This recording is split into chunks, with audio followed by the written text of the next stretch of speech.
Hi there, Crafty Pals, Louise with you today. Thanks so much for checking out this video. It is the first share after my little prep video, and I'm featuring sprays today. So I have a huge stash of sprays. They were really big, probably 8 to 10 years ago in scrapbooking, and I feel like they've kind of gone a little bit out of favor lately.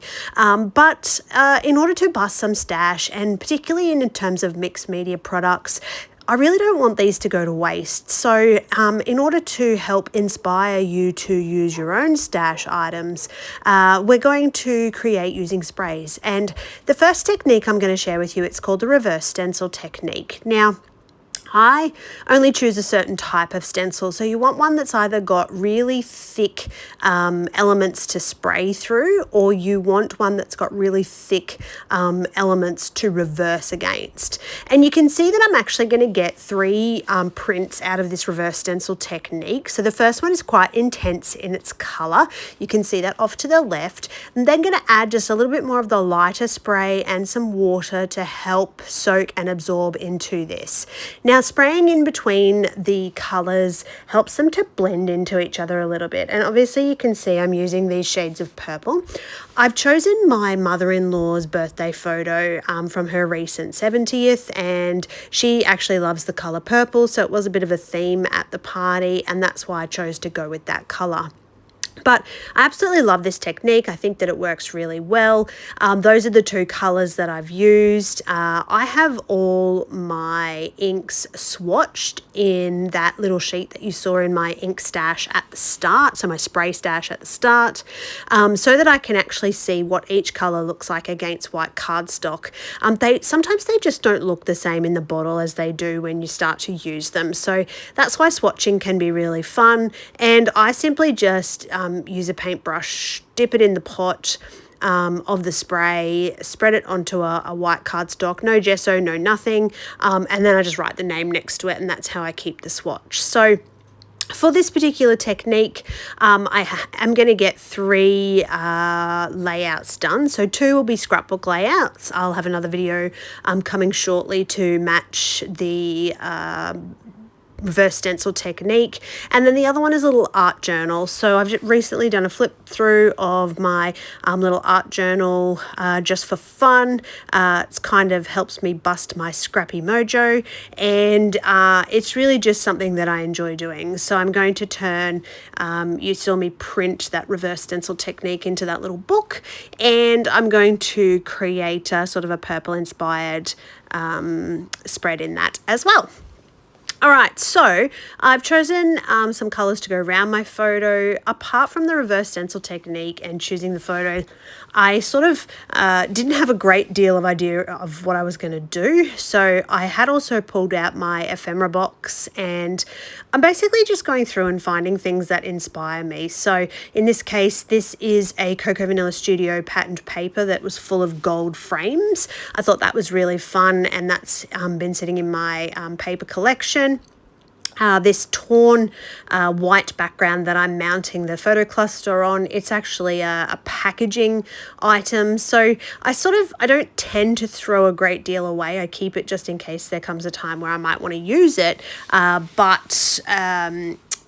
it really just depends on how the mood strikes me and how I'm creating, what matches. So yeah, pulling out this little birthday stash, I had some bits and pieces here that I'd all mixed together in just random rainbow colors. So that little cupcake came out, the little purpley blue kind of butterfly. And for me, I think I tend to not focus too much on purple colors if I'm using a purple background. So you can have little pops of them, but I'm actually thinking about contrasting colors. So can I get more black in there? Can I get more white to lighten and brighten it up a little bit? You don't want to layer too much purple on purple. I mean, you absolutely can. No one's going to tell you not to.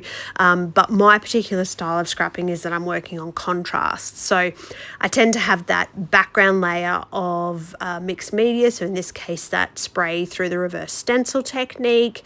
And then I'll have some paper and some elements to separate out my photo, and then on top of my photo I would call my embellishing. So you know, in this case you can see I'm pulling lots of different things from the stash. There's lots of those little frames. There's this notebook paper, which I think is fantastic. I love how this looks. I'm going to separate some of these elements just with a little bit of recycled cardboard and cheesecloth. Like cheesecloth a while ago, this was just sitting in the ephemera box, and because it was right there in front of me, I tend to use it. So this yeah, having things close at hand for me as a scrapbook, it works.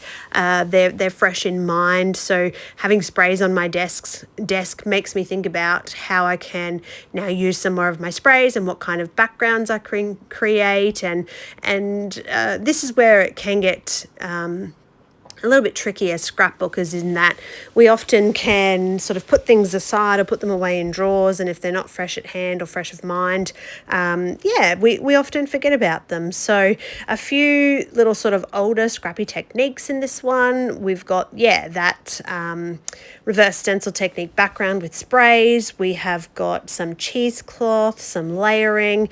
I did initially pull out the title for this layout with those words sweet. After I'm putting all this together, I haven't really got a great place to put it. So I must admit, I'm not super happy with the position of the title. I still think it works. I think the doodled border around the edges of the layout definitely helps tie this black in. Particularly now you can see I'm putting those rub-ons into position. So yeah, it starts to work out, but it's not my normal way of creating would be to know exactly where I was going to put everything, or have a very good idea of how it would look, to make sure that it's really pleasing to the eye. Okay, it's almost getting towards the end of the layout, so I'm going to start sticking things down. I know where they're going to go.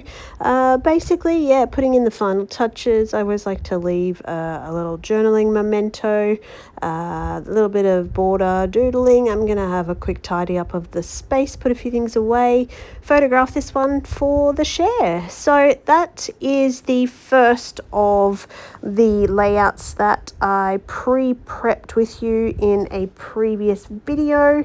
I really had fun with this one. I love the background stencil technique. So if you're going to try this, tag me or share. I love seeing what other people do after they've been inspired by one of my layouts. It's so much fun.